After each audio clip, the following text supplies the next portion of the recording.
when he fell in love with Paula, because of course he did. Paula says, "Aren't you intended to be married?" Yeah.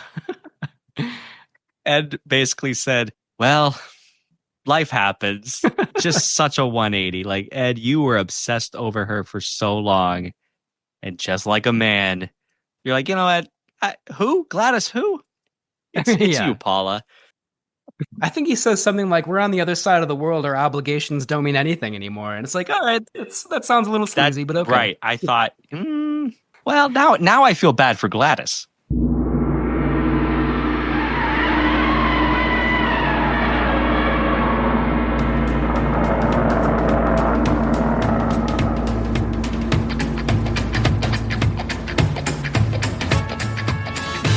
Hello and welcome to Camp Kaiju Monster Movie Podcast. We're your hosts, Matt Levine and Vincent Hannum. And we are talking about all our favorite monster movies, the good, the bad, and the downright campy, and asking if they stand the test of time. Traditional kaiju, creature features, space invaders, the supernatural, and everything in between. All strange beasts welcome here.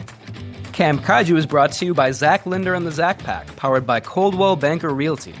Whether you're looking for your dream home, a savvy investment property, or expert guidance in home rehab and flipping, the Zach Pack has you covered. Check the link in the show notes for more information.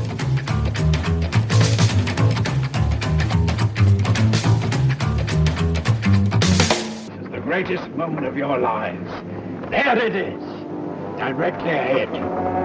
A body of land uplifted by volcanic eruption 100 million years ago. The land where monsters live.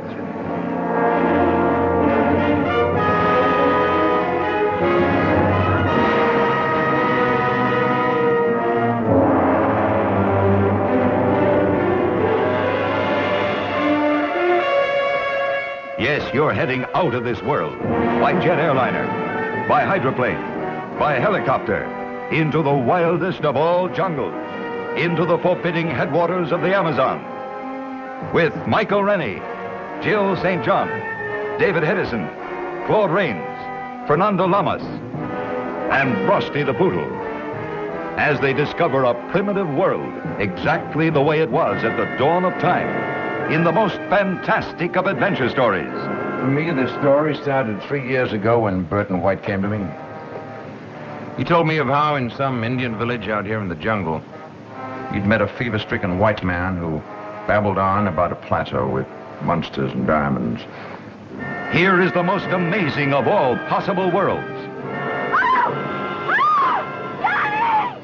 You'll see man-eating vines that lure their prey, spiders as tall as trees, hair-raising attack by prehistoric monsters,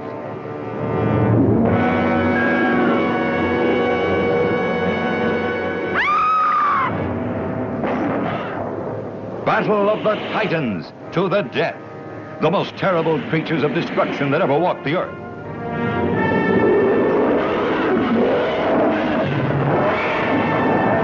You'll flee through grotesque underground mazes from cannibals who demand human sacrifice. Sacrifice? The place they undoubtedly plan to kill you. No, not me, please, no! You'll be among the first mortals to cross the graveyard of the damned. You'll scale the incredible wall of death. You'll face the terrors of the Cave of Fire, with its lake of molten lava, its fabulous pyramid of diamonds. And you'll be stunned by the horrifying 100-foot fire monster that guards a king's ransom in treasure.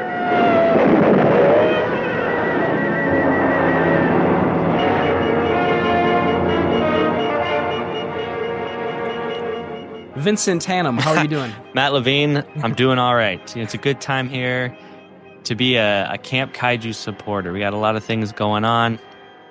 I'm on a new microphone I'm excited about. We've got G-Fest, trivia, programming at the Heights, all in the next few months. Indeed. Yeah, there's so much going on, a lot of exciting stuff. Your microphone sounds great. Your voice sounds mellifluous, if I may say so. I love that word. Yeah, lots of good stuff, for sure. I've never been called mellifluous before. I can't even pronounce that word. It's one of my favorite words. I don't think I've ever had a chance to use it on the show. So, can you say it one more time? Mellifluous. All right. How are you doing? I'm doing well. It's spring here in the Twin Cities. Today was a little gray and rainy, but up until today, it's been really nice and sunny all week. Like you were saying, lots of cool events coming up, lots of good movies coming out. So I'm doing well. Nice. I'm so excited to talk about The Lost World. I mean, there's so much to dig into, just like the history of it, but also like there's a lot of interesting things happening in this movie. All that to say, I'm excited to talk about it. Me too. Yeah, it's a really interesting movie. Obviously, it pairs well with The Black Scorpion, which we talked about on our last episode, which also features the special effects work of Willis O'Brien towards the end of his career. So on this episode, we're going back towards the beginning of his career.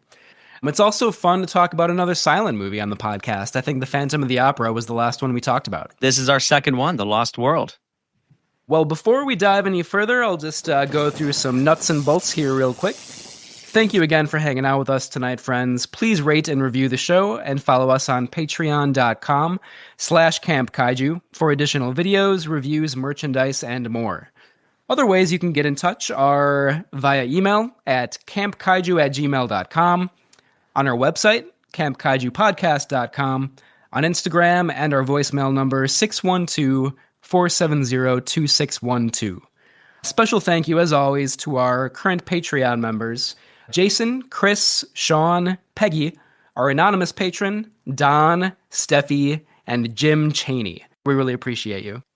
As always on Camp Kaiju, we have to do our little trip down memory lane in monster movie history. So this episode is going to come out in early May. We have a list of monster movie titles here. Are any of those movies jumping out at you, Vincent? Yeah, I want to shout out Conga from 1961. This is a British film. It's a knockoff of King Kong. It's a female giant gorilla who runs amok. I've actually never seen it. I know, shame, but I have been eyeing it for maybe next season on Camp Kaiju. I don't know. It's high on my to watch list. I'll just say that much. It's high on my list as well. I've also never seen it. I'm actually glad that you chose a movie that you've never seen before, because I was going to do the same thing. I feel like some of these titles, which I love, I've mentioned repeatedly on the podcast before. So tonight I want to choose a title that I think sounds crazy, that I've never seen, that I'm really dying to see at some point. I just kind of looked at the synopsis of this movie. It's called The Vulture from 1966, directed by Lawrence Huntington. It's about man-vulture hybrid, and let's see here, the tagline on the poster, I just love this tagline. It says, "Talons of Terror." And then under that it says, "Half man, half beast bird, swooping on his human prey, drinking blood, mutilating flesh." I just, first of all, I love old movie posters. And second of all, the idea of this half man, half beast bird just sounds crazy. I'm dying to see this movie. Yeah, you had me at Beast Bird. Sign me up. There are some new movies coming out, some new monster movies. One movie that's getting kind of good reviews is Hokum. I don't know if you've heard about this. It's coming out in a couple weeks. Probably will already be out by the time this episode airs. I've seen some trailers. I've seen Adam Scott called the Scream King. I like that. He's been in some other horror films, I feel like. Yeah, I think you're right. No, it's kind of hard to think of them. Yeah. But anyways, sure yeah. Hokum? Yeah, I've heard good things. I've read that like the source of evil in the movie is a witch, and it's set in Ireland. It's like a spooky house, that kind of thing. So a lot of elements I really love in horror movies. Nice.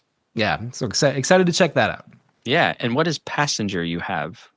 Yeah, that I think is coming out a little bit later, maybe late spring or early summer. It's actually directed by Andre Uvedal, who directed Troll Hunter, which we recently talked about. Which you loved. That was your favorite movie of the season. Well, Troll Hunter's not my favorite, but Passenger is now like a fake found footage thing, so that's already like in the plus column for me.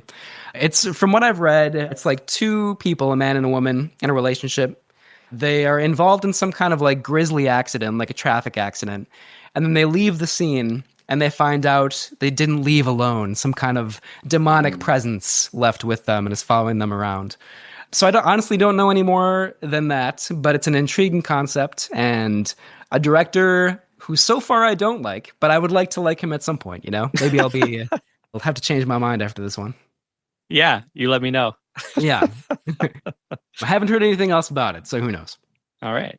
We do have some good stuff coming up on Camp Kaiju, of course. Do you want to talk about the next movie that you're bringing to the podcast? War has broken out, and I'm not talking about Iran. Heyo, we're talking about the War of the Gargantuas.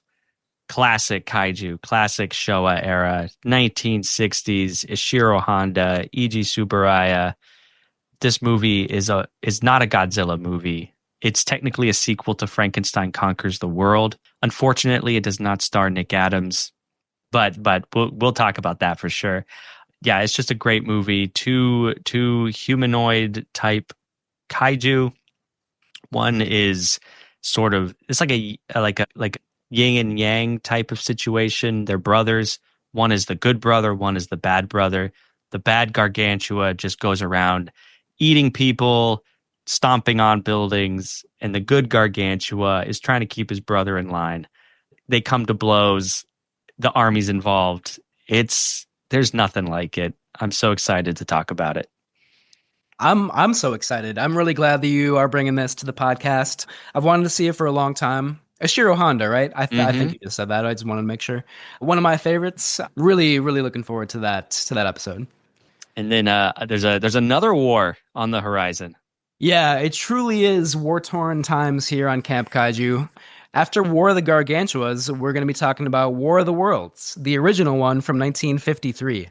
Never seen it. I have seen like stills from it, and like, you know, the beautiful, bright Technicolor camera work always jumps out at me and looks very appealing. I know the radio play by Orson Welles, of course, very famous, controversial radio play. And of course the novel as well, but never seen the 1953 version, so I'm excited to check it out. I saw it years and years ago. I'm due for a rewatch, so perfect excuse. I love the book. I love the radio adaptation from Wells. I love the Steven Spielberg adaptation from 2004, underrated, I think. But I'm excited to go back to the original 50s classic, which I think won an Oscar even. I could be wrong on that, but I could be right. So we'll see. We'll find out. Yeah, stay tuned. Yeah, I haven't done my research yet. That's coming. That's coming. Yeah, I always do it the night before, you know. So I wait the night before. I'm just kidding. But yeah, we're declaring war on Camp Kaiju. I'm excited for those episodes coming up.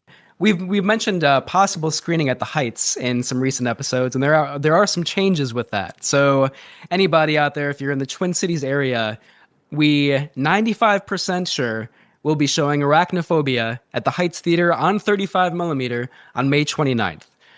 That may or may not be the only movie in our Creature Features series, so stay tuned for more info on that. But Arachnophobia, I love that movie. Okay, I do too, but it's important to note that listeners, all the information I've been telling you for the past several episodes is wrong. Unfortunately, Piranha on May 8th will not be happening through no fault of anyone's, just the nature of the business, but taking its place is Arachnophobia, Matt, as you're saying, just a few weeks later. Yeah. I think that is, like, come on, if you're going to replace Piranha with anything, Arachnophobia fits the bill so well. It's perfect. It's like a good late spring / early summer movie. It's in the nostalgia sweet spot, 1990. So I was a very little kid, and I think a lot of people have like nostalgia for this movie. You know, they watched it and it scared the hell out of them when they were a kid. Like the animal effects, like still hold up. The spiders are like, there's one puppet in the movie, but like the rest of them are actual spiders. It's an amazing movie and terrifying if you're scared of spiders, like I am. Top to bottom, a technical feat. The acting's great. The direction is what pulls it all together. Yeah. Very knowing, knows the camp, knows the horror, knows when to play it straight. I think Arachnophobia is an all-time classic. You know, do check the Heights Theater website, heightstheater.com, just to verify that. With all, you know, changes with film distribution and exhibition, I do want to say, like, all dates and times subject to change, that sort of thing. But, like, yeah, May 29th, Arachnophobia. Check the website, but should be happening. I'm excited. Sweet. Yeah, I'll drop that link in the show notes. Thanks, Matt. Yeah, for sure. What else do we have coming up in June? Well, just real quick, listeners, because I know you're itching to get to the plateau and all the monsters involved, but no, it's really awesome. In June, our friend Beth Breadlaw is hosting her second annual Godzilla Festival. This is in conjunction with Mothra Day, all in Bloomington, Indiana. So look at the map. If you're within a day's drive, check it out. I unfortunately will not be able to attend this year, but full support behind Beth, and I think she's doing some great things. And then just a month later, just a few weeks later, in July is the big one, G-Fest. Matt, you and I, along with Beth, are going to be on panels. Look at us. People, well, since when did we become an authority on this stuff? Yeah, I don't know. Doing this podcast for several years, I guess, has made us somewhat of an authority, you know? But I'm very honored, and I'm very excited and eager and grateful to sit among esteemed colleagues, yourself, Beth, and others, and have a conversation with a room full of 100 people. And we're going to be on a panel called "Is It a Kaiju?" And Beth's preparing a great presentation for that we'll be a part of. So if you're out there, listeners, again, check your map. It's going to be in Chicago the weekend of July 10th. So get your tickets now, and we'll see you there. I can't wait. You and I went to G-Fest a couple years ago in Chicago and had a great time. And now, like, you know, to be on a panel, like you said, it's like, I don't know, it's exciting. It's cool. Yeah, it's like a full circle thing. Exactly.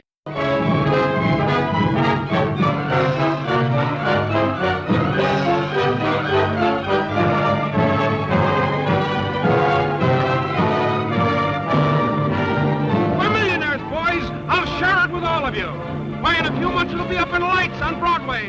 Kong, the eighth wonder of the world!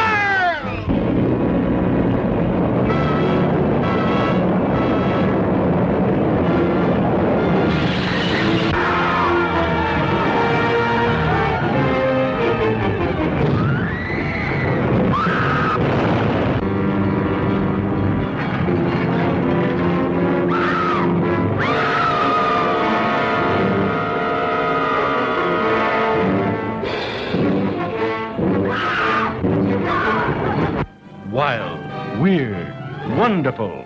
The stuff for which movies were made.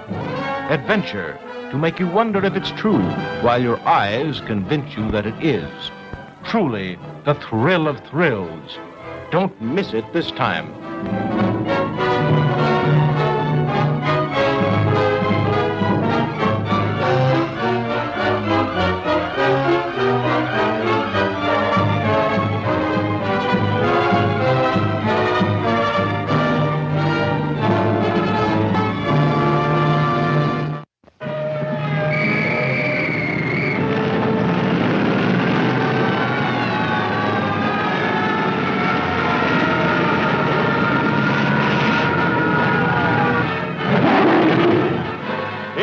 Of movie you're waiting to see as John Ford and Miriam C. Cooper present Mighty Joe Young, whose sensational exploits will startle you, thrill you, electrify you with hair-raising excitement and suspense. See Mighty Joe Young as he savagely resists capture in his native Africa. Oh, Joe! Joe! See the most fantastic relationship between beast and beauty, a mere girl mastering a primitive giant. See Mighty Joe Young, enraged by Hollywood pranksters, destroy Filmland's swankiest nightclub on a fabulous Sunset Strip.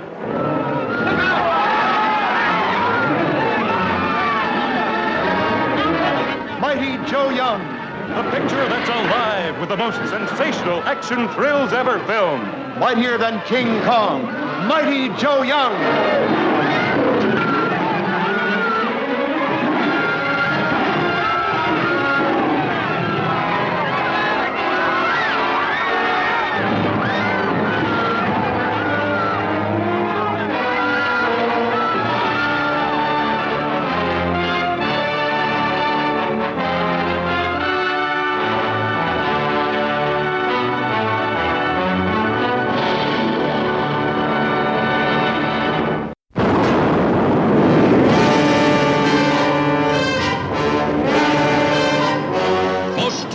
News of all. At nightfall, monstrous animals crawl out of crater of volcano. Great herds of cattle stampede before this living inferno. Vast area devastated by appalling new horror. A creature named the Black Scorpion by panic-stricken people of San Lorenzo.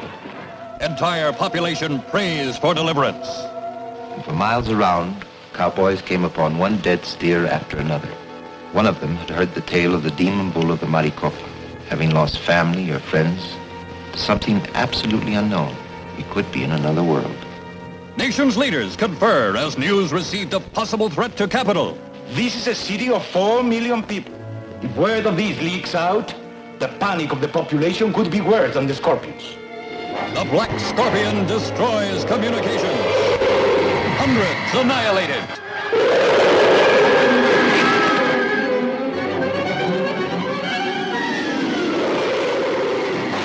But again, tonight, we are going back in time to 1925 to talk about The Lost World. Maybe the granddaddy of all dinosaur movies, depending on how you look at it. What is your personal history with The Lost World? I had only seen it for the first time 4 years ago. Peter Lorre did a review of it when he was covering the Silent but Deadly series. Mm-hmm. Yep. So he and I watched it together, actually. It was great. We got the fish heads going. I had my pizza rolls, and we watched Wallace Beery do his thing. I didn't remember a whole lot of it, honestly. So this rewatch was great. I got the Blu-ray from Flickr Alley. Really great transfer. You and I will talk about the restoration involved in this movie. I mean, it's an incredible history of film preservation and art, almost like archaeology, like just finding the prints and doing the work. So it was a real treat to go back to it just this past week. I imagine it's distracting to watch a movie with Peter. He's chomping on the fish heads. He's like talking the whole time. It makes sense that you forgot a lot of it. And it's a silent movie, but still, like, keep your trap shut, Peter. Yeah. You want to pay attention. Yeah. That's right. When I kicked them out, I sent them over to your place. Oh, man. That's when it started. I will not forgive you for that. Well, I'm glad that you had another chance to see it. This was my first time ever watching it. I've always wanted to see it. Of course, King Kong I've seen several times, probably close to 10 times by now. But yeah, The Lost World, which was kind of Willis O'Brien's lead up to King Kong, I had never seen before. And, beloved, of course, in like the annals of fantasy movies and monster movies, like the homage is right there in The Lost World Jurassic Park. So I've always wanted to see this movie and finally had a chance to. Right. And maybe that was my first exposure to this film without even knowing it. If you're like me and Matt, you definitely saw The Lost World Jurassic Park before The Lost World. And the last sequence of Spielberg's movie is the T-Rex running through the streets of the city. And that's a direct homage to this silent film. Yeah. I love that level. I mean, not surprising for Spielberg, but I just love that level of like movie love and like paying respect to others that came before you, Mm-hmm. Yeah. It's pretty cool. Yeah. Yeah. As we will pay our respects tonight, starting with the crew of the movie. We'll start with somebody I don't really know anything about, who is the director of the movie. Usually this is the person where I love maybe a little bit too much. I'm like, who directed it? And I feel like that's kind of like the author of the movie, even though so many people work on the film and that's never the case. But this time I know almost nothing about Harry O. Hoyt is his name, Harry Hoyt. He's from Minneapolis. I do know that. You know that. Yeah. I tried to do some research. I looked online. I didn't like dive into the archives or anything, but honestly didn't recognize any of his other movies, and it was hard to find information about him. Interesting. Yeah. Hey, one and done, like one hit wonder, and that's enough. We're still talking about him. Totally, yeah. He directed, other silent movies. Some of them are lost, and I think that's a big reason why maybe he's not a huge name. Maybe also he's not the main driving creative force of The Lost World. I don't want to, no disrespect to Harry Hoyt, but we'll be diving more in depth into some of these other people coming up. For sure. Quick, I'll talk about the screenwriter. Her name was Marion Fairfax. She was screenwriter, playwright, actress, and producer. Started as a stage actress, began writing her own theatrical scripts in the early 1900s. She started working in movies in 1915 when she was signed to the Lasky Feature Play Company. Marion Fairfax started her own film production company in 1921, and then she was signed to the writing staff of First National Pictures, which produced The Lost World. She was signed by First National in 1923. So she's a really fascinating person. She was seen as one of the most powerful women behind the camera during the silent era in the United States, along with Lois Weber. I've seen some of Lois Weber's films, but Marion Fairfax, a name I didn't really know before doing research on her, but she played a pretty major role in the silent era. Yeah, female creative force. My attention immediately pricked up. She also wrote, this is a Lost World tie-in, a film called Go and Get It from 1920. It's a comedy thriller horror film about, it's lost, I believe, but it's about a brain transplant involving an ape man. Awesome.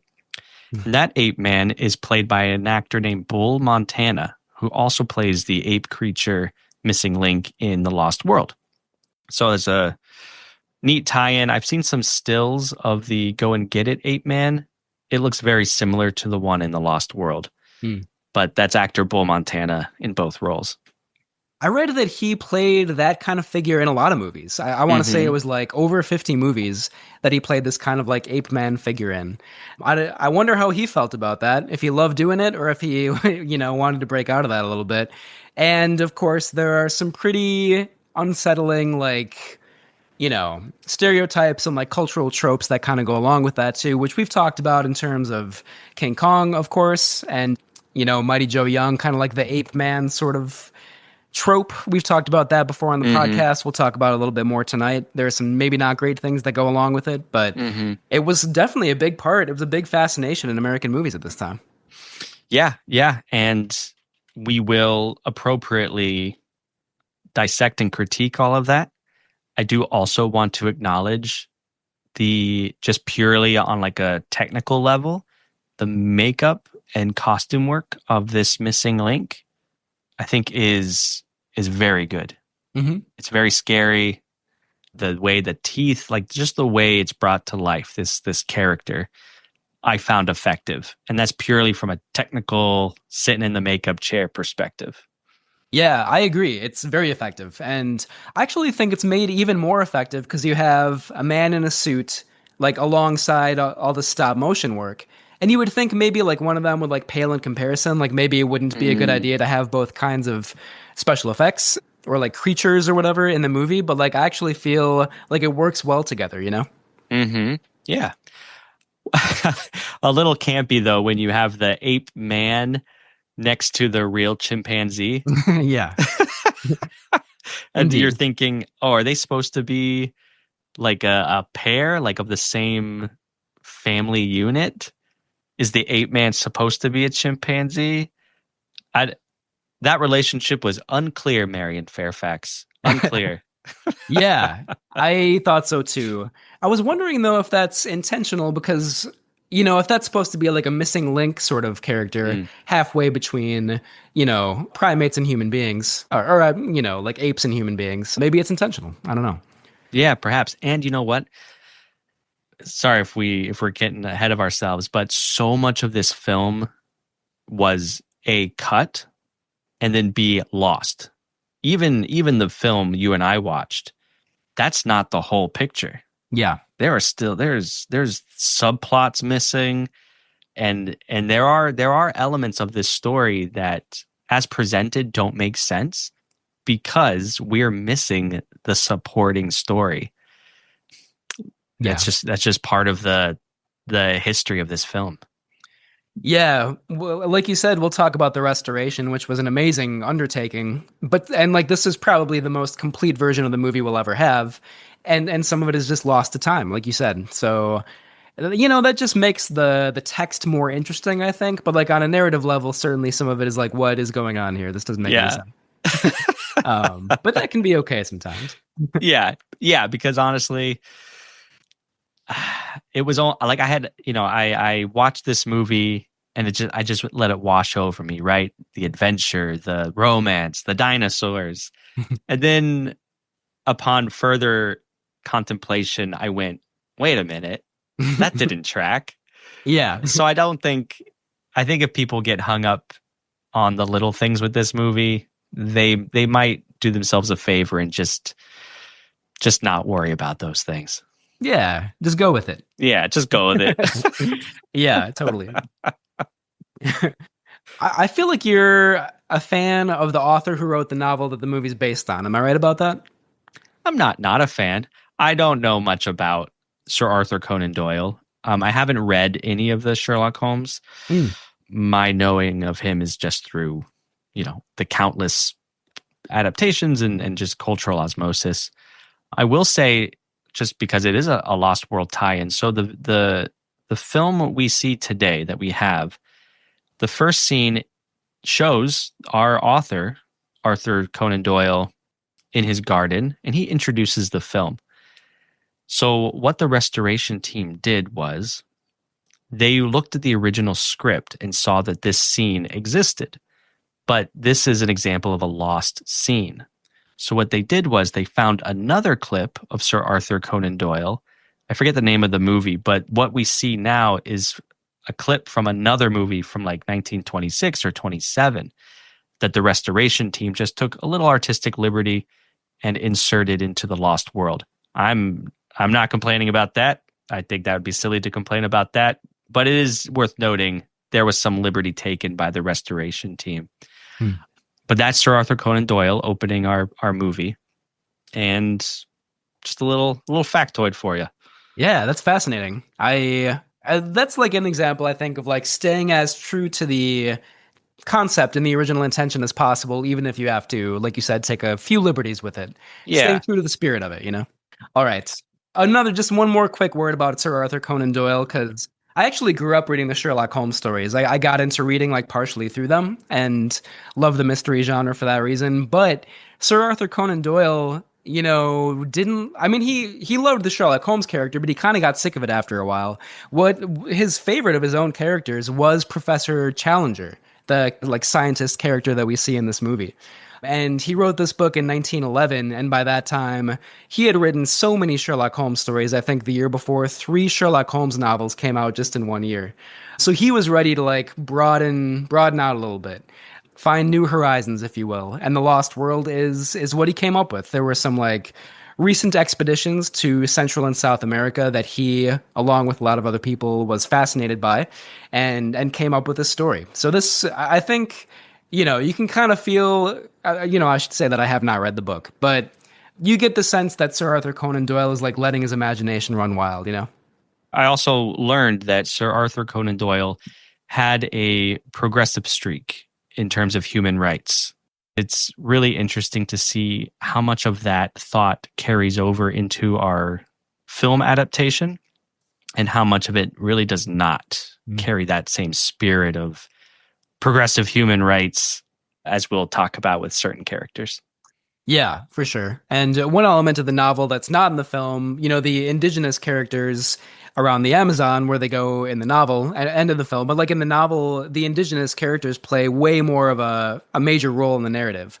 And like the end of the book is kind of a conflict between the explorers, the protagonists, who we follow, the indigenous characters, and then some of the sort of, ape men, as they're called, kind of like the conflict between those different cultures. And you could see maybe a little bit of like that political subtext. I mean, I'm reading that into the book. I feel like maybe it's there, but it's probably, I would not say it's in the film at all, but yeah, we'll talk about that more. Right. Yeah. Okay. I do want to talk about the cinematographer real quick, because I do know this name, and he actually is a very noted cinematographer in film history. Arthur Edison is the cinematographer on this movie. He worked on many important films throughout the 1920s, including a couple Douglas Fairbanks pictures, Robin Hood in 1922, and The Thief of Baghdad in 1924. Arthur Edison really became a pioneer when sound cinema came about. He was a pioneer in early sound era cinematography. A movie that he shot called In Old Arizona from 1929 was the first sound film shot outside of a studio. And it was kind of at a time when Hollywood studios were like wondering if you could even have a sound picture that's not shot in a studio. And this was one of the early films where it was like, yeah, you can record location sound. And, Arthur Edison didn't do the sound recording, but like obviously cinematography plays a big role in that. It's the entire crew working together, of course. He shot the 1930 Western The Big Trail, which is one of John Wayne's earliest starring roles, in a 70 millimeter widescreen format known as Fox Grandeur. Grandeur, however you pronounce that. Which I just think is crazy. That's 1930. And I feel like most of the time you think that these like deluxe widescreen styles came about like 50s, like maybe late 40s. But no, in 1930 they were experimenting with this. And then maybe a little bit more on topic to our podcast, Arthur Edison also worked with James Whale. He shot Frankenstein in 1931, The Old Dark House in 1932, and The Invisible Man in 1933. Wow. What a cinematographer. I love learning that. That's fantastic. So many connections. And, I know some of that is not related to The Lost World, but I just think, so many pioneers, so many innovators working on these movies. Honestly, don't take it for granted, folks. Yeah. All right. I wanted to nerd out on cinematography a little bit because I love, the visual elements maybe is what I pay the most attention to usually. So in a movie like this, for sure. In a movie like because a silent movie makes me really appreciate the fact that this is a motion picture, that movies are a series of photographs moving at a rapid pace. And a silent movie makes me appreciate that and lean into the idea of, oh, this is like a beautiful photograph or a painting in a way that you could forget that that's the core of it with a talking picture. Totally, 100% agree. And I think maybe even more with a stop motion movie like this, where like you're probably always kind of aware that like it's shot frame by frame and they're like moving the models frame by frame. So like, the fact that it is still images in motion is like abundantly clear in this movie, but also you're sucked into it and it's like entertaining and all that stuff. But still, I feel like just the technique that's always in the back of your mind. Mm-hmm. Speaking of which, I think it's time to talk about the man who we all consider probably, rightly or wrongly, the driving creative force of The Lost World. Like we were just saying, there are so many artists that played a role in the making of the movie, but Willis O'Brien, special effects godfather. I feel bad because you talked about Willis O'Brien on our Black Scorpion episode. I can take this. I'd be happy to take this unless... Nerd out. Go for it. I'm going to get a little drink of water here because we've talked about Willie before, but there's a lot to say. I should say Obi. His name is Obi, right? I mean... Okay. Yeah, Obi, Willis O'Brien. Some of this is like might be a repeat from the Black Scorpion or even King Kong, but for new listeners or just a little recap of his illustrious career. Willis O'Brien, again, special effects godfather, worked on King Kong 8 years after The Lost World. He would go on to work on Mighty Joe Young and The Black Scorpion, which we just talked about in our last episode. Willis O'Brien was born in Oakland. He was a jack of all trades when he was young. He had many different jobs. He was a cattle rancher, farmhand, factory worker, fur trapper, cowboy, boxer, sports cartoonist, competed in rodeos, and critically, or importantly, I should say, served as an assistant to paleontologists. So that's probably where his fascination with dinosaurs came from. He was a very artistic, very curious person. Sculpting and illustrating were very formative early hobbies for him. His talent and his skill in those arts led to him being hired as a draftsman for an architect. He was the assistant to the head architect of the 1915 San Francisco World's Fair. Around that same time, he, was honing his skills in like model creation, even playing around with stop motion animation a little bit at this point. In the 1910s, he worked with a newsreel cameraman to create a 90-second test reel of his early experiments in stop motion. He had made a couple models of a dinosaur and a caveman and created the test reel with this cameraman. This got the attention of an exhibitor named Herman Waber. I love that name, Herman Waber. Such a 1910s name. Hey, I'm Herman Waber. Sir, the Wobbler. You're drunk.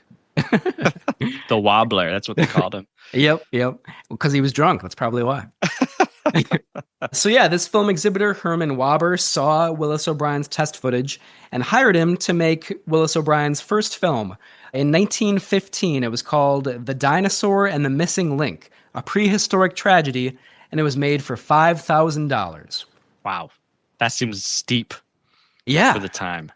Yeah, I wonder what that would translate to today. I mean, probably about the same as like an actual low budget indie movie these days, I would assume. Wow. Yeah. That's quick math and probably not very accurate math, but we're just going to go with that. But that short film was Willis O'Brien's first. It kind of spread his name a little bit. After he made that movie, Willis O'Brien got the attention of Thomas Edison, who hired O'Brien to animate a series of short films set during prehistoric times. This was like, as we kind of alluded to before, really popular with audiences in the 1910s. There had been expeditions, paleontology expositions, or exhibitions, I should say, where like new dinosaur fossils were being discovered. In museums, the dinosaur skeletons were starting to kind of, be constructed like a little bit more widely in museums throughout the country. So this was a really popular topic at the time. Therefore, Thomas Edison hired O'Brien to animate a series of short films with this topic. Some of those movies include RFD 10,000 BC, and Prehistoric Poultry, both from 1917. I did see RFD. I did not see Prehistoric Poultry, though. I don't know if Prehistoric Poultry survives, but RFD 10,000 BC, I still don't know what that title means exactly, but the movie is hilarious. It is. It's so fun. Yeah, there's a great sense of humor in that movie. My favorite running joke, it's all clay figures, of course. I think it's clay. I don't know exactly what the material is, but one of the characters is like ripped in half, but he doesn't die. Like his top half is like swinging from a tree and trying to like reunite with his bottom half. It's great. I did not expect that level of visual humor in that movie. Brontosaurus like rips him in half. That is genius. Yeah. I love it. It's so absurd. It's like a level of like Looney Tunes surreal humor that I would not have expected in 1917. Bonkers. Yeah.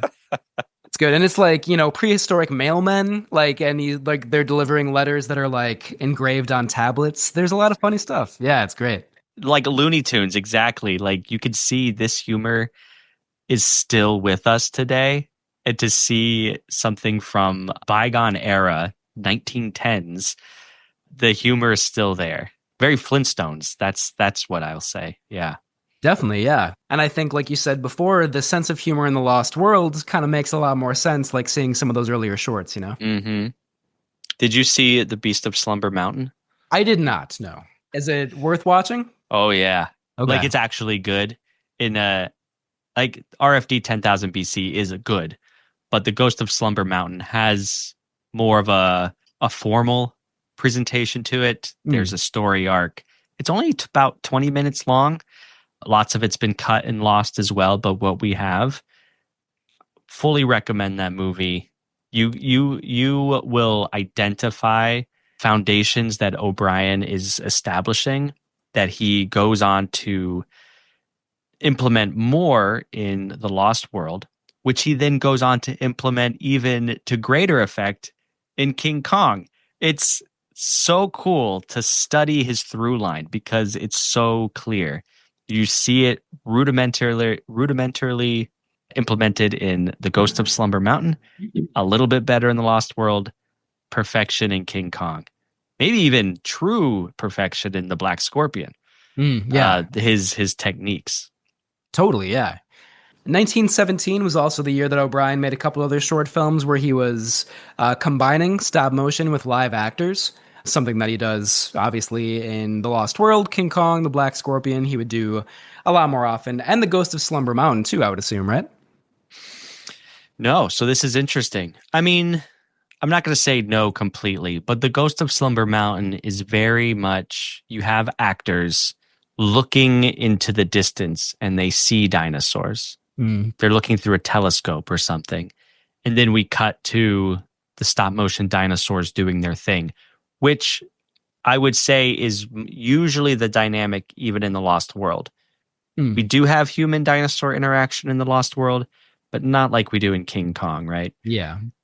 So again, you're just tracing O'Brien's development in these techniques. Yeah. That's fascinating. Mm-hmm. The Ghost of Slumber Mountain was kind of a difficult experience for Willis O'Brien, though. His relationship with his producer, Herbert Dawley, was not a good one. From what I read, Dolly cut the film himself down from about 45 minutes to 11 minutes, which is, yeah, terrible. Maybe even more importantly, Dolly took credit for the special effects work that Willis O'Brien actually did in the film. What? Yeah, so a terrible, terrible experience led to lawsuits and litigation. So a bad experience for Willis O'Brien. The good thing that came out of that is that, as we'll talk about in the production backstory pretty soon, the producers of The Lost World did see the ghost of Slumber Mountain, and that's kind of how this project, The Lost World, came about. And real quick, we'll talk about him a little bit more in the production backstory as well, but I do want to mention Willis O'Brien's assistant, Marcel Delgado. I think you talked about him in the Black Scorpion episode as well. No, but he did assist very heavily in the King Kong effects. Oh, okay, that's what it was. Yeah. Gotcha. Sorry about that. But yeah, we'll talk about him more, but Marcel Delgado built a lot of the models for The Lost World and played an instrumental role as well. Yep. Just real quick, let's talk about some of the cast in the movie. Do you want to talk about Wallace Beery, our Professor Challenger? I love Wallace Beery. I first watched this actor in, I would say, well, in a movie called Grand Hotel. I was going to say a forgotten film these days. I mean, it is, unless you're a film nerd. But this movie won Best Picture back in 1932. It's a melodrama. I was a teenager in my room watching Grand Hotel over and over again. Amazing. I loved it. Joan Crawford's in it. It's a star-studded cast. Lionel Barrymore, you name it. John Barrymore. Yeah, they're both in it. Yeah. But anyways, Wallace Beery plays a lead role in that movie. So Wallace Beery, though, beyond just Grand Hotel, he was a star of this era. Like, as big as they get. He had won an Oscar in 1931 for a movie called The Champ. He had been previously nominated for an Oscar. He was very big in the 1910s, 1920s. He came from a vaudeville circus background, so he had a lot of comedy chops, which I think we see in Challenger, actually. Very larger than life. Very a buffoonish, a clownish character, I would argue, actually. And despite all that success, Wallace Beery was very difficult to work with. Maybe also a little like Dr. Challenger. Wallace Beery hated learning his lines. He stole frequently from his from the other actors on screen, and generally people didn't like working with him. Wallace Beery, as far as I know, like he peaked in the early 30s. I'm not familiar with his work after that period of time, but when I saw him in this movie, I was like, yes, Wallace Beery, larger than life character here. I was just going to say larger than life. That's what he is. Yeah. I know him most from a movie from 1932 called Flesh, which is directed by John Ford, an early John Ford movie. And maybe not super early, but anyway, Wallace Beery is great in that movie. He plays like a drunken, surly boxer, and it's just like the perfect role for him and like suits him to a T, you know? I can see that. Yeah. Quick fact or trivia about, I just learned this doing my research before this episode. Wallace Beery won the Oscar for Best Actor in 1932, kind of on a technicality. Frederick March also won the award for Best Actor for Dr. Jekyll and Mr. Hyde. But the rule at that time said that if the runner-up came within 3 votes, they would also be awarded the Oscar. Wow. So Wallace Beery was within 3 votes of Frederick March. So we had 2 Best Actor winners in that year. Huh. That's kind of cool. I love that. Yeah. Yeah. I've never seen The Champ, but Frederick March in Dr. Jekyll and Mr. Hyde is one of the greatest horror movies of all time. I agree. I love Frederick March, and he is so good in that movie. I haven't seen, I don't think, any of the other Dr. Jekyll and Mr. Hyde adaptations, but that one's great. Yeah. I know the Spencer Tracy one is supposed to be good too. It's all right. Okay. But this is about Wallace Beery and his company. Amazing. I love that. A couple other actors I wanted to mention real quick. We also have Bessie Love as Paula White, a character who was not in the novel, so she was introduced in the screenplay. Bessie Love was popular in silent and early sound films. She dropped out of school when she was hired by D.W. Griffith in 1915. She appeared in Griffith's Intolerance. That's hard to say. She appeared in Griffith's Intolerance, Frank Capra's The Matinee Idol, and the 1929 musical The Broadway Melody, for which she was nominated for an Oscar. We also have Lloyd Hughes as Ed Malone, a newspaper reporter in the movie. His first lead role was opposite Mary Pickford in Tess of the Storm Country from 1922, and then he continued working throughout the 1930s, including in an early sound version of Moby Dick from 1930. So a relatively all-star cast for the time. A lot of big stars for the silent and early sound era. Right. Before any of them had been nominated for their awards or what have you, but you could still see the talent is there, obviously. I mean, O'Brien himself was nominated. No, he won an Oscar for special effects for Mighty Joe Young in 1949. Apart from just, changing the course of cinema forever, he did get a little golden statue out of it. So all around, everyone's got a nice resume. I feel like that bears, that implies that First National Pictures, the studio that made this movie, was a big studio at the time. They're obviously not around anymore, and I think they folded pretty early on. Maybe I want to say in the mid-30s, but I could be wrong about that. But in the silent era, they were big. I could be wrong about this. We're authorities, Matt. Remember yeah, obviously. I'm gonna look it up. While you speak, you look it up. I have a feeling First National was folded into Warner Brothers. Doesn't Warner Brothers First National Pictures sound familiar? That does, yeah. Oh, you are exactly right, my friend. Guess what? I'm going to be on a panel, baby. Yeah. Well deserved. You are an authority. No less an authority than Wikipedia. Obviously, unimpeachable.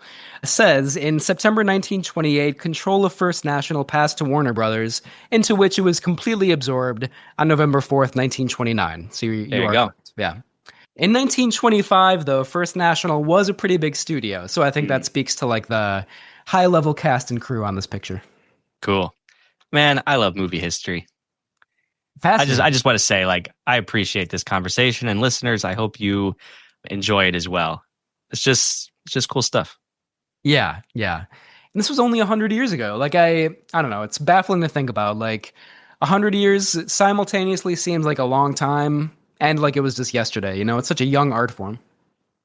Older listeners out there, forgive me for what I'm going to say, but Matt, how about when we were born? 100 years ago from now, when we were born, between 60 and 70 years prior. Yeah. Right? Which that seems like nothing. Yeah. I know. It's crazy to think about. Some of these silent stars, were alive, throughout much of our youth. They're all Fay Ray only died in 2001 or something? Yeah. Yep. God Amazing. dang. I'm just simultaneously awestruck and terrified by time. Yeah. But let's move on. Yeah. I know. Lots of thoughts there. Yeah. That's a good segue to talk about the production backstory of the movie. I don't know if it is a good segue. We're just moving on. So yeah, as I mentioned before, in the 1910s and 20s, there was a lot of fascination with dinosaurs in prehistoric times. You see that through Arthur Conan Doyle's book. You also see it through, for example, Edgar Rice Burroughs' books like Tarzan and The Land That Time Forgot. There had also already been some Sherlock Holmes films that were made. Sherlock Holmes shorts came out in 1912 and 1916.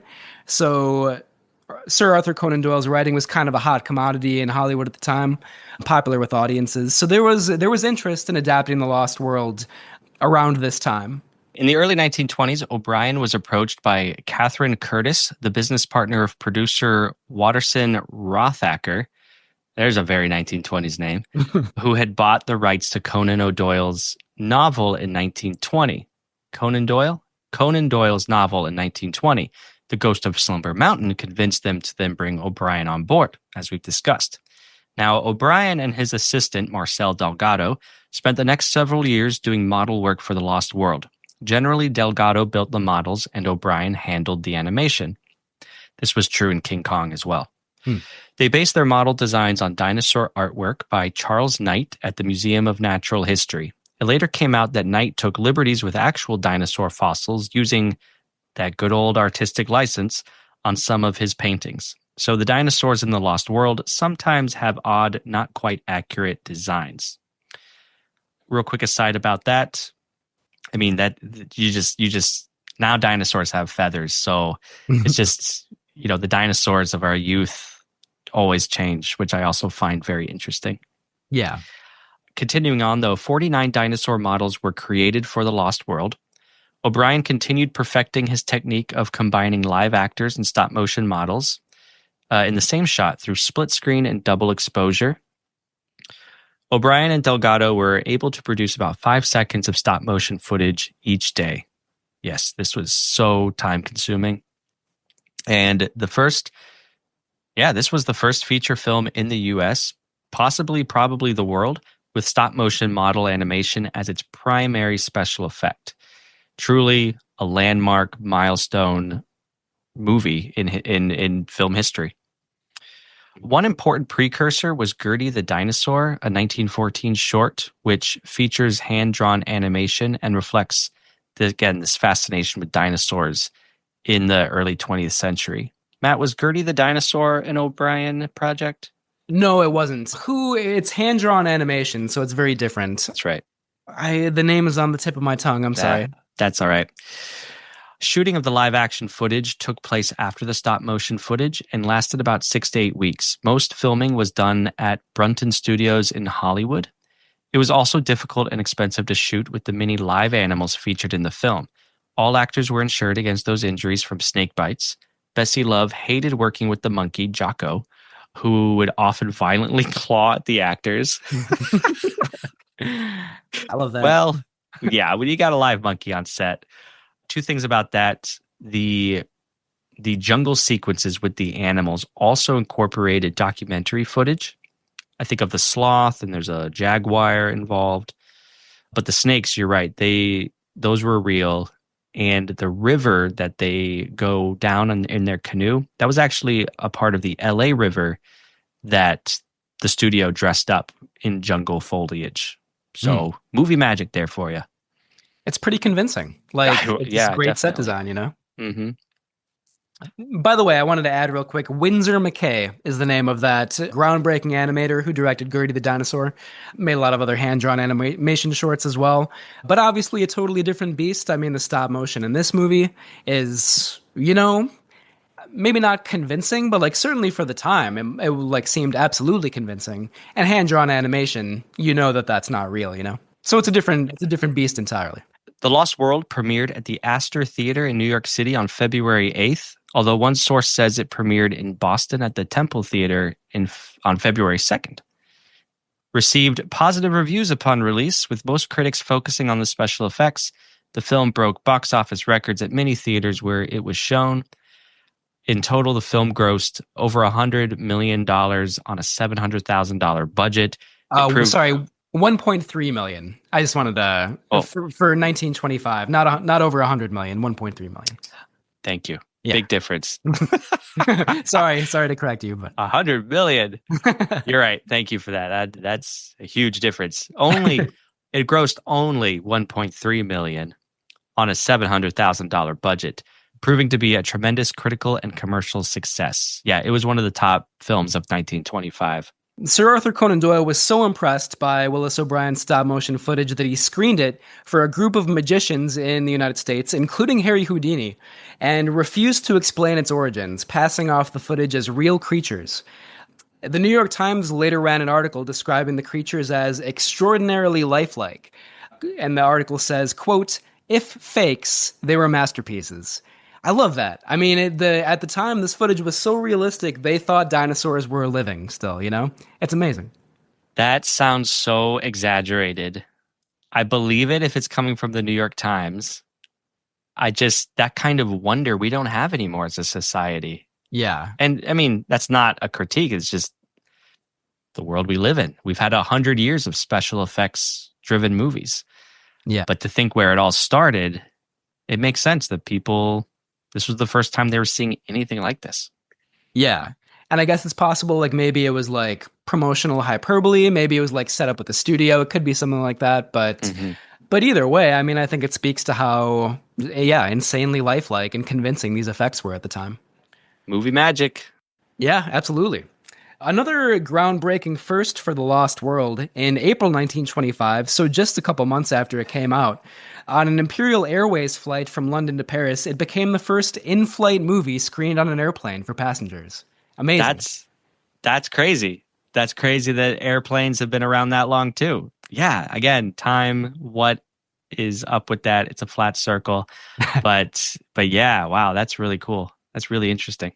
Yeah. And just, you think about it, it was screened on film, like it was projected in a projector on an airplane. Like, what kind of logistical things did they have to figure out to even make that possible, But here's where the story of the film's restoration starts, because it's a crazy history, and I'm so fascinated by film archiving and restoration. Might go into it professionally. We'll see what happens over the next couple months. But it's just like rescuing cinema, and like this case, The Lost World, is a perfect example of that. So, film exhibition in the 1920s was notoriously inconsistent. You had some theaters, some projectionists, like butchering the movie, cutting stuff out of it however they saw fit, sometimes shortening it just to show more movies throughout the day so they can make more money in ticket sales.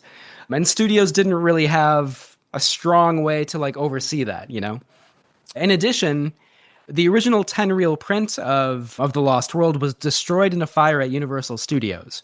So for a long time, the only prints of The Lost World that existed were heavily damaged and or missing so much material. So this was, a butchered film for a long time. Right. It survived on 16 millimeter prints, which is, and I'm not an expert, I'm not an authority on this, maybe a step down from the 35 standard millimeter for theatrical distribution. 16 millimeter was very popular with the home consumer market, like home movies and stuff would be on 16 millimeter. Mm-hmm. I think, yeah. So you had that lower quality version print, existed only about an hour's length of the original film. And that's how it was for most of the 20th century. Yeah. It was nearly impossible to see. It basically was impossible to see in its intended version. And then the restoration process started. And this is just a quick recap of what was actually a very complex, multi-decade process. But in 1997, there was a Laserdisc release that used still photographs to depict some of the missing scenes. Right around that time, in the late 90s, a film print was discovered in the Czech National Film Archive in Prague that was used to provide some of the lost footage. Another restoration, shortly thereafter that, I think in the early 2000s, relied upon some rare Kodascope 16mm prints. Those are the prints that you were talking about, Vincent. That was like kind of a short-lived technology that Eastman Kodak came up with in the late 1920s, specifically in 1929. So some of those Kodascope 16mm prints floating around provided some more of the footage that had been lost over the years. And then finally, this was sort of the breaking point for the restoration that we have today. Around 2016, a restoration occurred that combined 11 different film elements. This was various 16mm prints, a hand-colored 35mm print owned by a private collector, the original 35mm nitrate copy, and a safety print restoring about 8 minutes of newly discovered footage. I read that that included the intro with Sir Arthur Conan Doyle, but they must have found that through some other source that they rediscovered. And then some of the early scenes with Ed's fiance were newly discovered as well. And that's the restoration that was included on that Blu-ray that you most likely have. Wow.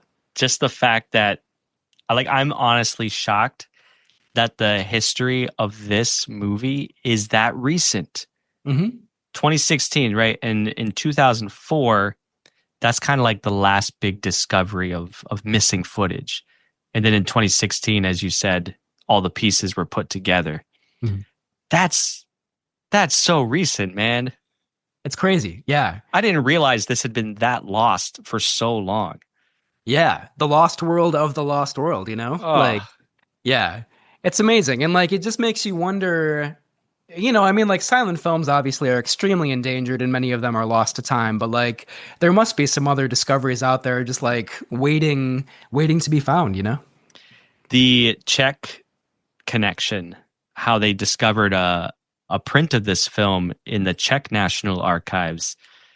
Again, credit to the commentary track on what I watched, but the Czech Republic or Czechoslovakia at the time was the last stop on the distribution road. Wow. Right. And these early moments in what we see now of the film that utilize the Czech footage is in the beginning. It's early in the film. Ed and his fiance are back, they're having some conversation. And the film is very grainy. The narrator on the track was saying these imperfections are nearly impossible to correct because by the time the print got to the end of the road in Czechoslovakia, it had been played on hundreds of screens. It had gone through so many hands. And yeah, the Czechs just always got the most beat up version of the print. Wow. It's incredible to think of that. Like just this film print making its way throughout the world, Yeah. That's amazing. Here you go. On to the next one. Yeah.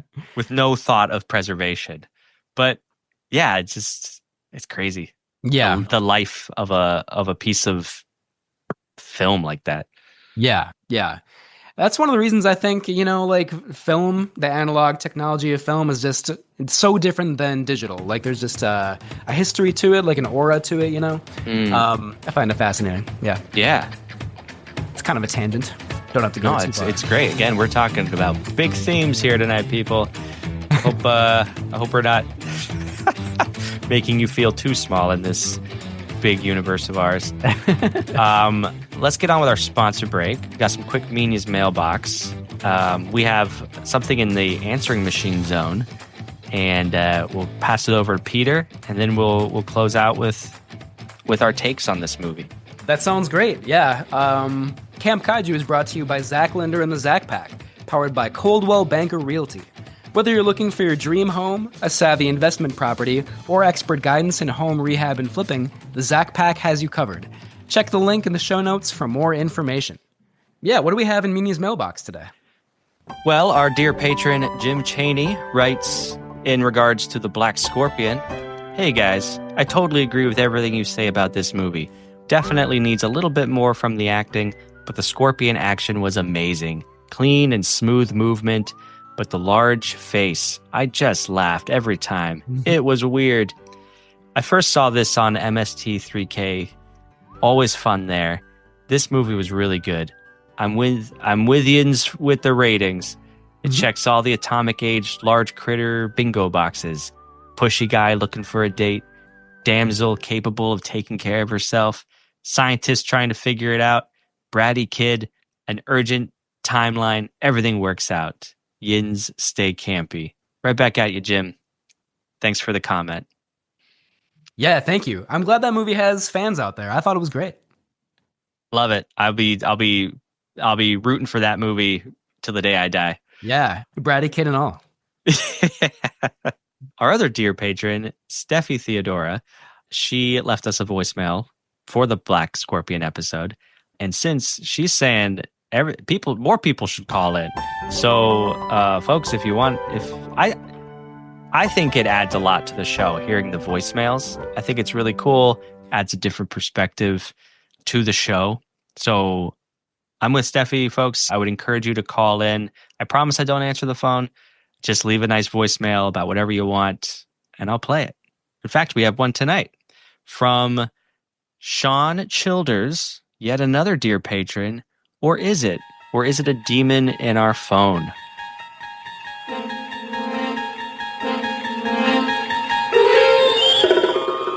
You're entering another dimension. A dimension of sight, a dimension of sound, a dimension where nobody answers their telephone. Case in point, you think you're calling a friend. What you've actually done is bought a one-way ticket to the answering machine zone. After the beep, leave your name, number, and a brief message.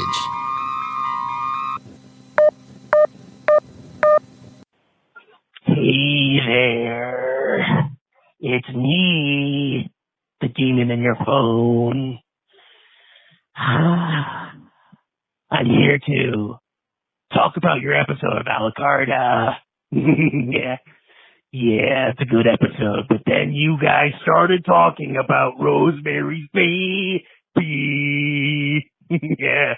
Now, the thing about Rosemary's Baby, the demon in your phone still hasn't watched it. Now, the reason being is because there's been a lot of different things showcasing the exact moments from Rosemary's Baby, especially that final climactic moment. And the demon doesn't like that. So it makes you wonder, would those who have been ingrained into demonic pop culture and have not seen the movie still have a good time watching that movie? Let me know.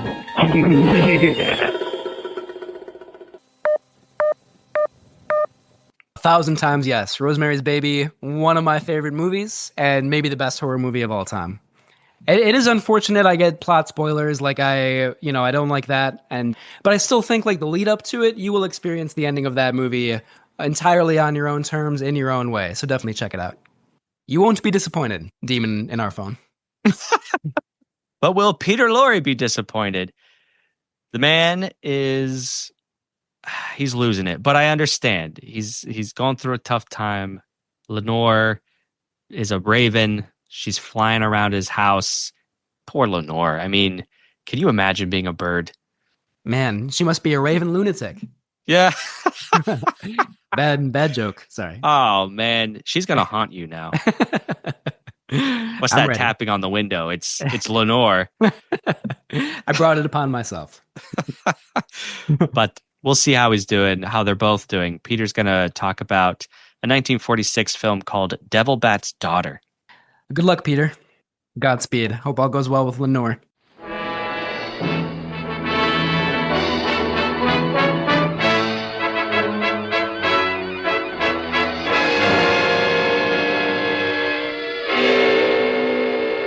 Welcome to the Poverty Row Studios on the other side of Hollywood. Yes, where the stars were dimmer and the red carpets dripped with blood. Together we will watch the best of the worst, movies known for their limited budgets, outlandish concepts, and questionable performances, but with enough haunted houses, zombies, ape men, and devil bats to keep you up at night.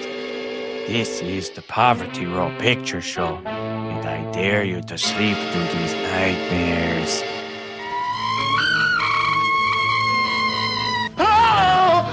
I am your host, Peter Lorre, currently playing birdwatcher to my beautiful bride, Lenore. Normally, I thrill at beholding the love of my life through a pair of binoculars as she preens herself in nothing but feathers. But alas, this night, in the twilight, it is not in our bedroom in which I find Lenore. No, she has flown away to sleep the night atop a tall tower in the village square, and I, alone in our bedroom, gaze at her from afar. Good night, my love.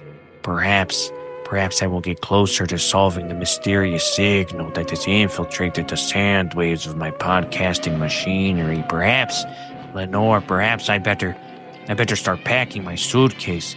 The answers to this otherworldly riddle may very well lie beyond our friendly confines, perhaps beyond Earth itself. Well, here I am talking to myself again. I see that you have fallen asleep atop your roost. Well, that is comforting, Lenore. Sleep well, my darling. And the listeners, I have not forgotten about you. I know I must review Devil Bat's Daughter. It is the reason for which you even listen to this podcast from Vincent and Matthew. Well, I will share a few words about this Poverty Row picture as I assemble my belongings for a potential adventure to the stars above. But yes, anyways, Devil Bat's Daughter is a supposed sequel to the 1940 hit The Devil Bat. Both films were produced by PRC, but only The Devil Bat features that connoisseur of camp, Mr. Bela Lugosi. As for this 1946 sequel, it honestly fails to rise up to the levels of campy pleasure that the first one delivers. This would be all well and good if Devil Bat's Daughter delivered anything, something, but nothing. No frights, no thrills, no cheese for this rat with wings. Alas, despite the promising start, the film quickly settles into a soporific snooze fest. I am sorry to say, but at least it reminds you how supremely pleasurable the devil bat is. So there you have it. I have essentially given you yet another glowing review of the devil bat. Yes, perhaps I will watch the devil bat tonight over a plate of fish heads. Perhaps the devil bat is old Peter Lorre's comfort monster movie. And after the devil bat, we will watch The Catman of Paris from 1946. Next time on the Poverty Row Picture Show. Mommy!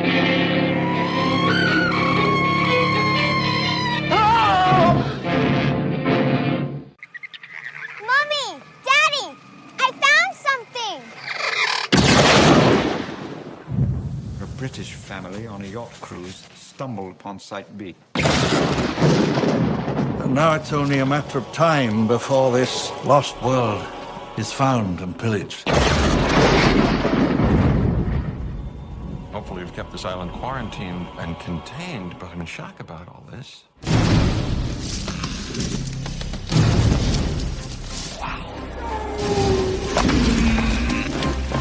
it great? That's how it always starts. But then later there's running and then screaming. The hell was that? Go. As fast as you can. I need you to send rescue immediately. Taking dinosaurs off this island is the worst idea in history of bad ideas. Let's get this movable feast underway. Don't move! What is it? Mommy's very angry. Well, back to the Lost World. Like, even Sir Arthur Conan Doyle was like, this is just an adventure movie.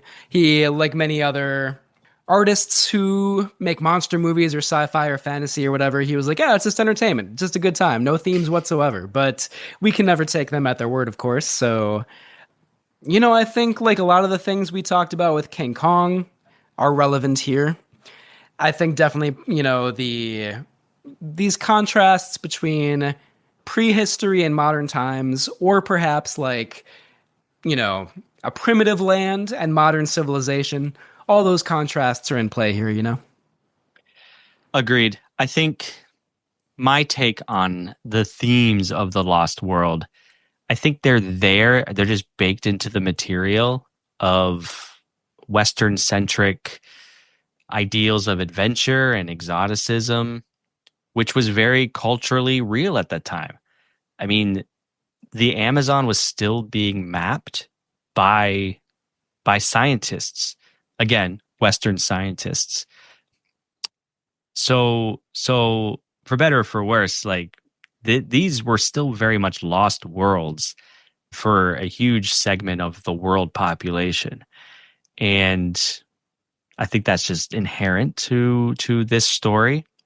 But I don't think this movie is out to underscore its presentation with thematic intention. Yeah. Yeah, I think you're right about that. I think it's an interesting question, like if both this and King Kong portray, white Westerners going into these lost worlds, so to speak, and then they bring back a piece of that world to like, New York City in King Kong or London in The Lost World, and things go horribly awry. What are we to make of that? Are these movies implying that like there can be no connection between these worlds? Maybe the movie's not trying to make a comment on that, but it is an interesting question to ask, No, that is. And it's interesting. I think King Kong, I think it's because Kong is so more relatable and personable than just the Brontosaurus that I think we definitely have that conversation with King Kong and see it a mile away. But with the Lost World, maybe because we're just approaching it with a different headspace, almost like a novelty, like, oh, it's the Lost World. It's the stop motion prototype of a film.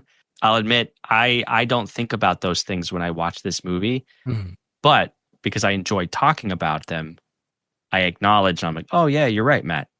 The Brontosaurus is brought out of its world into, quote, civilization the same way King Kong is. People get hurt, people die. The Brontosaurus survives, unlike Kong. That's a nice win for the natural world. Yeah, but you're right. I mean, it's there as well. The same themes.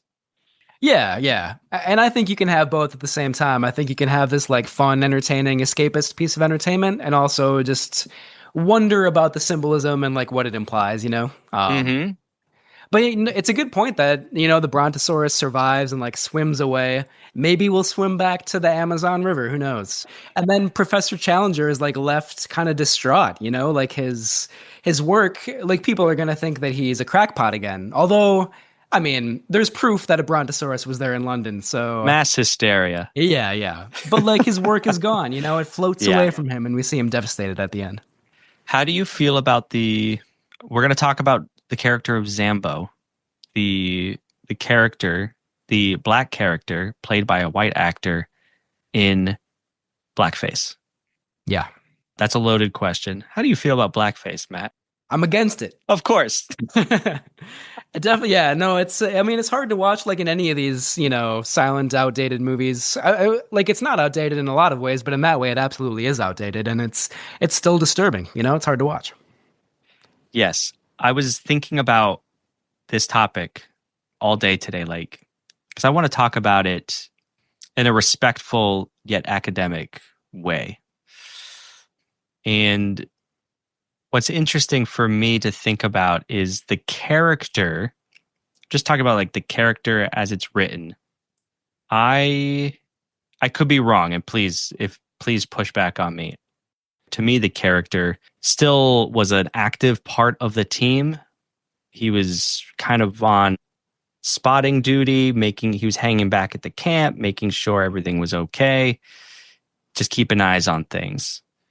And I say this compared to a lot of Poverty Row movies, for example, where you do have black characters, thankfully played by black actors, who are only there for comedic effect, who are only there to play up the very awful stereotype of the scared black character. Mm-hmm. This was a trope back then. Like, the black character of the group is always going to get really scared and is a coward and runs away at the first hint of danger. That was a trope. Weird and awful and disrespectful. I didn't see Zambo falling into that kind of trope or any other harmful trope aside from the blackface. Yeah, yeah. And of course, I think like the dialect and the intertitles, like they have to make sure that he can't speak properly. They have to have this kind of like, he's ineloquent. He can't, like, all the words are like kind of incorrect. And that, like, to put that in the intertitles is pretty inexcusable, I would say. Oh, that's a really good point though.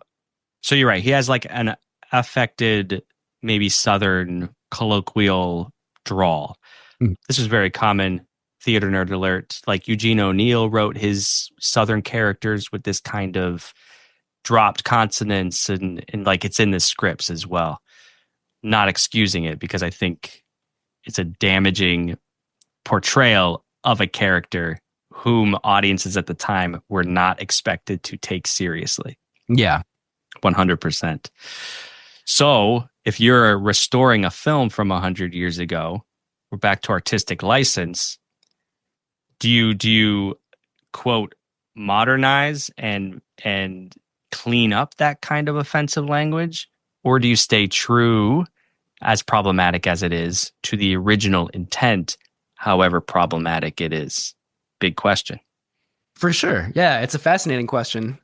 I think that you should stay true to it. It's part of the history of this piece of art, and like, it's uncomfortable, but I think by being in that discomfort, you can like be aware of these racist attitudes that used to be so prevalent 100 years ago. And, hopefully we learn from them and hopefully we understand that, we definitely had a lot of work to do back then in 1925 and still have work to do today, So I think you should keep it in there because I don't think censoring something or like, pretending it doesn't exist, I don't think that helps anybody. You know what I mean?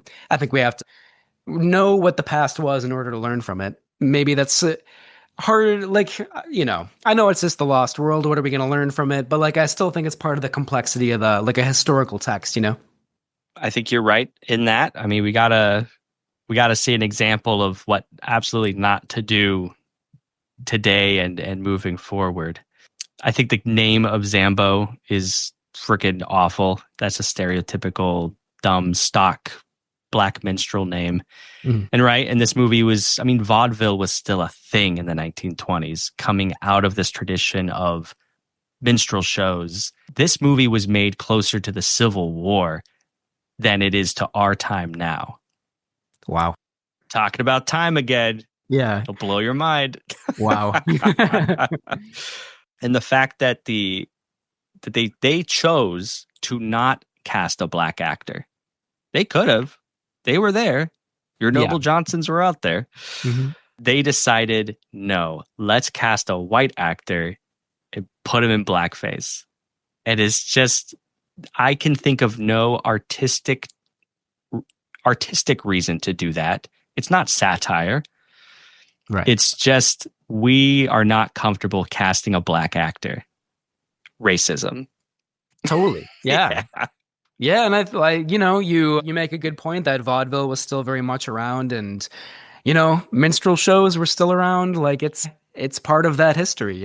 I mean, it's not fully immersed in that history, but like they overlap a little bit. And the Lost World is indicative of that. Yeah, for sure. Yeah, it is hard to watch, but yeah, our history, our country's history is difficult and complex, and I think we got confronted. It doesn't. Yeah. The Lost World is a very, very small part of that, but it doesn't make any sense to ignore it, I think, Mm-hmm.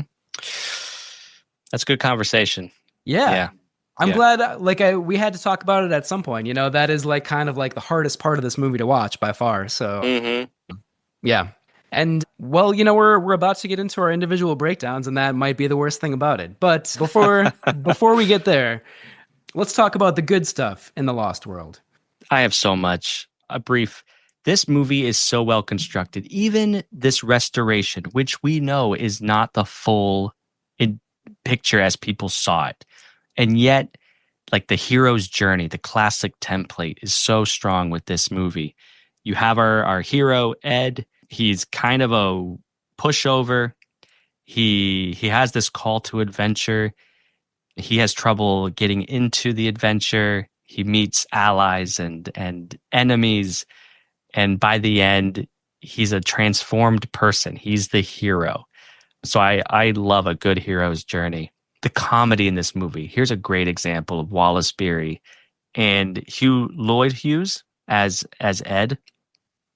There's such a great contrast to each other because Ed is a pushover and Challenger is like a god amongst men.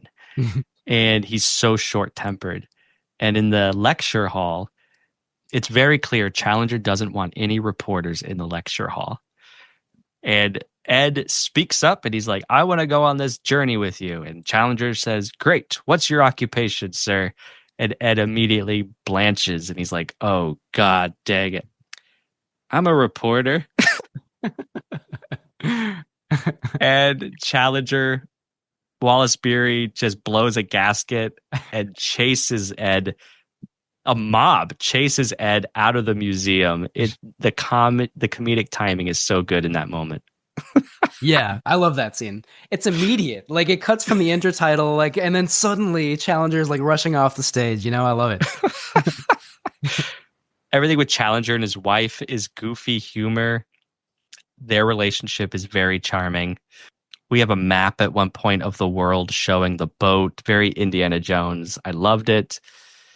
This isn't even, I haven't even gotten to the dinosaurs yet. I'm just talking about the setup and we're getting to know the characters and there's a love triangle, which is already more than the Black Scorpion had going for it, which is awesome. But I want to talk about the cinematography and the lighting. We have sunrises in this movie. We have shots of the moon with clouds wisping in front of it. I mean, you know how good the effects are on King Kong, but there's a real meticulous care taken to creating this world in which our human characters find themselves in. I think Paul is a great character, and she's brought to life really well by the actress. There's a real sadness to her. She doesn't get a lot to do, but like when she realizes her father is lost and dead, I really felt her sadness. Okay, the set pieces in this movie. Obviously the finale with the Brontosaurus, dynamite. But when the Allosaurus comes upon the camp at night, and we have the glowing eyes through the trees. I had to put my popcorn down. I was like, what am I watching? This is so cool. It was really cool. And there's a fire effect. There's blood. There's saliva. Really, really, I don't know, just really cool effects brought to life. Yeah, totally. Incredible scene. I love that scene. Yeah, like you were talking about the care and the creativity of the special effects. I mean, they weren't surprising because like that's why you watch this movie. Of course, it's groundbreaking for that reason, but it's still a wonder to watch. Like, you know, they animate the blood dripping, like the way they animate like a dinosaur like falling down a hill into like a lake or a pond, you know. The first dinosaur that we see is a pterodactyl, and like we see it, you know, they're looking at something else. They're looking at like a way up this mountain, and like suddenly this pterodactyl comes swooping in the distance, and it's just a magical moment. It's like the 1925 version of Jurassic Park where they like see the brontosauruses in the field, you know, Brachiosaurus, whatever they are. But yeah, and like just like the breathing of the dinosaurs, you know. Yeah, the level of creativity and care and craftsmanship that goes into all that, really incredible. And you know, you mentioned the scene where the Allosaurus or Allosaur comes upon the camp at night. Right before that is the scene where Ed is like up in a tree. He's like trying to like scope out the plateau, like, you know, making sure they're safe or whatever. And the missing link, the kind of like ape man creature, is right there in the tree with him. And like he doesn't know that. And it's kind of like sneaking around and we don't know exactly what this thing is. It is really scary, like you were saying before. I love that moment. It builds so much suspense and it's really beautiful. The tinting throughout this movie, like we see a lot of like blues for the night scenes. It's kind of like purplish inside of the cave. I really love silent era tinting. I think like it usually looks really beautiful and this movie is no exception. The comedy, you know, like after the scene that you mentioned, Ed goes to Professor Challenger's house and like they immediately start fighting again so much that they like roll out the front door, literally. They're like rolling together in a ball. All of that is so well done. And you know, the characters they give you just enough. Like they're not especially deep or whatever, but there is a human element to them. And you already brought up some good examples of that. I thought surprisingly, John Ruxton, who's like this kind of older explorer, like huntsman or whatever you expect, like maybe he's going to be this like boorish, almost villain character, but he has a lot of like vulnerability to him. Like he's the other part of that love triangle. And you know, he's old. Like not to be impolite about it, but like he kind of has no chance. Ed is this like young, strapping, athletic guy, and there are all these shots of Ruxton like looking at Ed and Paula together, and just sad. You can see the sadness and like the deflation on his face. You know, was not expecting that, and it's you know, somewhat moving. It's not extremely touching, but you're like, oh, this is a real guy. Like it feels like he's going through something. You know. Yeah, so there's a lot to love about this movie. I think it's successful in almost everything that it tries to do. Well, what does it not do right? Or well enough for you? Well, it's, you know, it's not all about the themes. I like it doesn't, not everything has to be like some deep, complicated, like there doesn't have to be like symbolism and all that stuff. But there's not too much that's really interesting about this movie in terms of like, it doesn't really have that much subtext. I don't know if it really is trying to like say anything. It like reflects some interesting things about the time that it was made, but like, you know, I would like a little bit more to chew on, like, and just think about. There is some stuff to think about, maybe like inherently in the movie, but I don't know if the film is like trying to present those things, you know? Right. What I think this movie gives you a lot to think about is beyond the story itself, like the history of the movie, the dated, problematic racial depictions in the movie, the special effects of the movie, but the story itself, it's pretty threadbare. Like, it's nothing special. Yeah. Yeah. Yeah, definitely. Right. That's, I don't know. I mean, like, and of course the outdated things that we already talked about, but like, aside from that, there's not a lot I dislike about this movie. I agree. What I'm latching on to is just like, you know, as strong as this movie is, because we know what Willis O'Brien would later do, you can see an artist still developing his craft, right? If this movie existed in a vacuum, I mean, it doesn't get better than this. And in 1925, it didn't get better than this. But then 5 years later, 6 years later, it did. So you could see that. So that's not a knock. It's just like, oh, you can't help but compare the stop motion to later works. One in particular is a film called Creation that the producers of King Kong had Willis O'Brien working on before Kong. But so Creation is an unfinished project from about 1930. O'Brien shelved it, never returned to it because he had to focus on King Kong. But there are surviving test footage from Creation, which includes people and dinosaurs, of course, but hunters like shooting a triceratops, and the triceratops in the same frame as the hunter chasing and barreling down on the hunter. Wow. It's like a split screen technique, but it looks so good. And we don't get that level of intricacy in The Lost World because O'Brien hadn't yet gotten there. But that's my main critique with The Lost World. I think it's still too much of a separation between humans and the dinosaurs. So when we do get the Allosaur attack on the camp, or we do get the Brontosaurus at the end, like those scenes are so good because yes, we have humans and dinosaurs in the same shot or the same scene, same frame. Mm-hmm. But I want more of that. You know, you were talking about the timeline before of like Willis O'Brien's career. Like, I watched RFD 10,000 BC right before The Lost World, so it's like there's like a leap between those two movies too. You know? So it's just cool to trace that. And you're definitely right that later films would be way more polished and visceral and effective.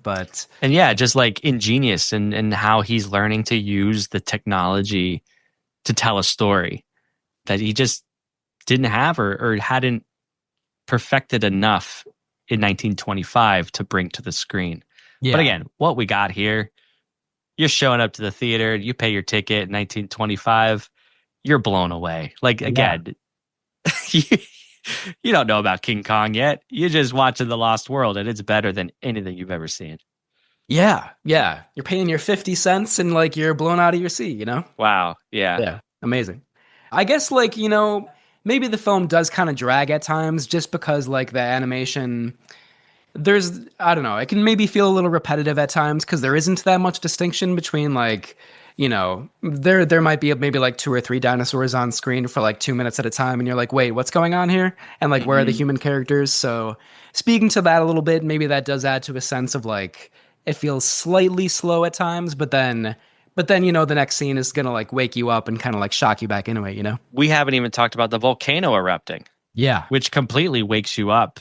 And, you know, you're like, oh, okay, here's another triceratops. And then boom, the volcano goes off and there's lava and there's fiery death and destruction. And you're like, holy crap, that kind of came out of nowhere. Like, script wise, I would have liked to have seen a little more foreshadowing of a rumbling volcano, but I'm not going to complain. Yeah. Maybe it kind of wakes you up in the best possible way. You know, it's starting to get a little slow and you're like, whoa, what the hell is happening right now? And there, some of those shots of like dinosaurs, like way in the distance and like really beautiful, like just stunning work for sure. And the Brontosaurus at the end, I mean, that scene is the showstopper, right? I mean, not only do we have the model going down the city streets, but we get a look at a puppet head peeking into a window, very King Kong. And then the final shot of the dinosaur swimming off merrily back to South America. The perfect button to this movie. It's cheeky.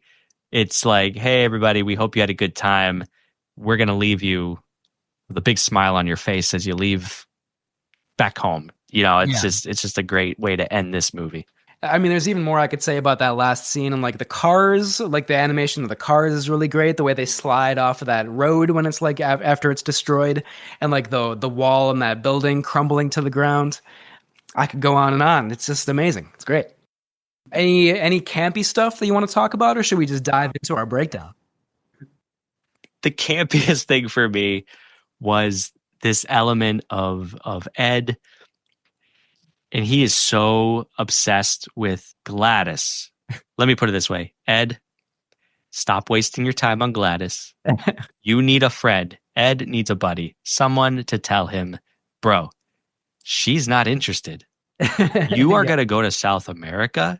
You are going to risk your life for her? Right. She doesn't care about you. Yeah.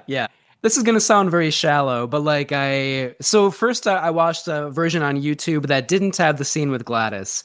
And there was low visual quality and like scenes were cut out of it. And I was like, there has to be a better version that I could find. And then I did find online like the fully restored, beautiful, like full length.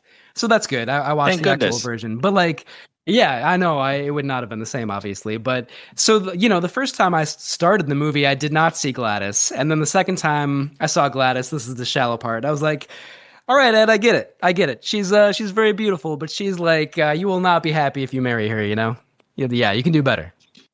You are upending your entire life to risk life and limb for someone who is so wishy-washy.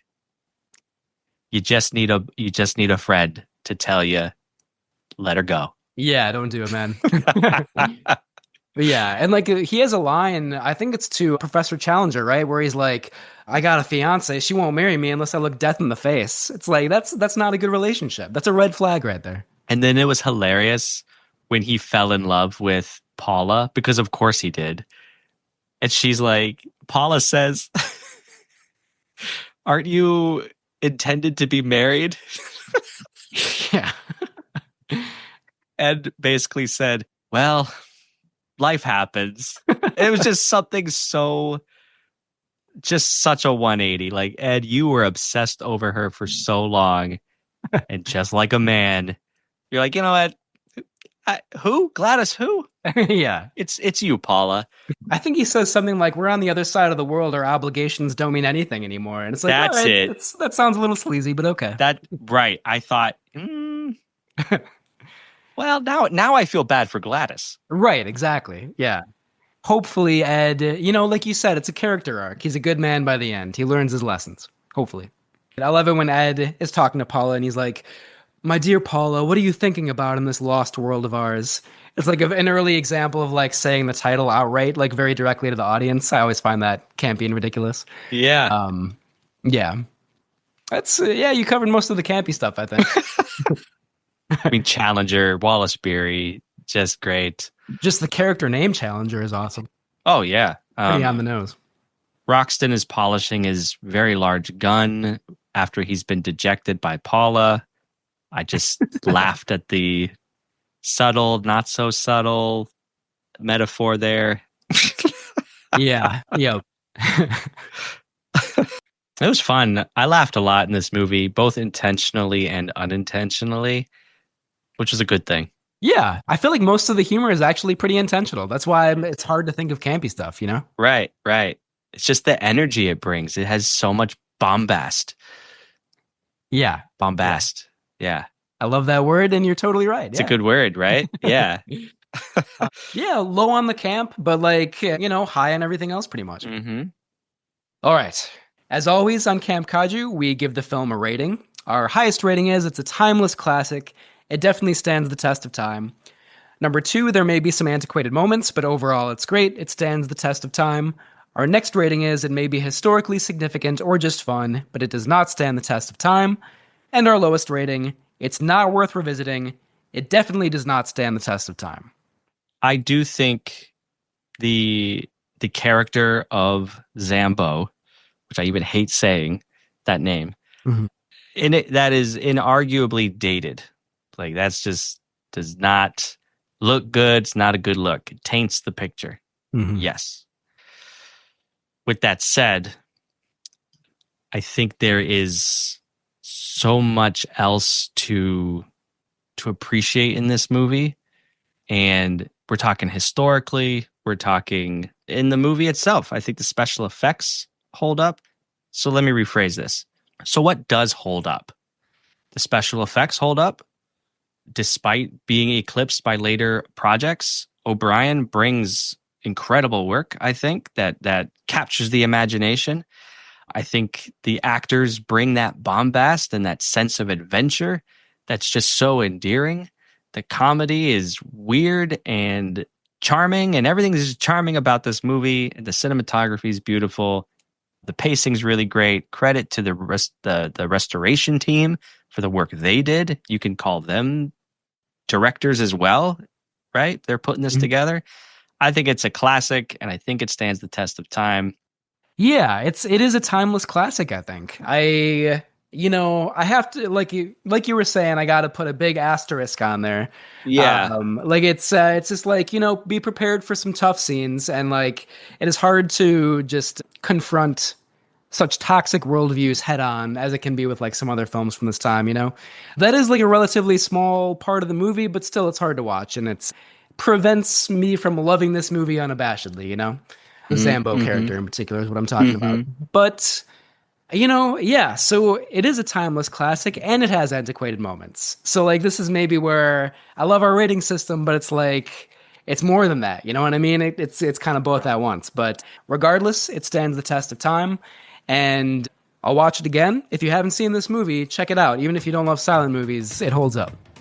Oh, man. You got to watch Ghost of Slumber Mountain next. Yes. Yeah. I wish I had time to do that. I definitely will do that.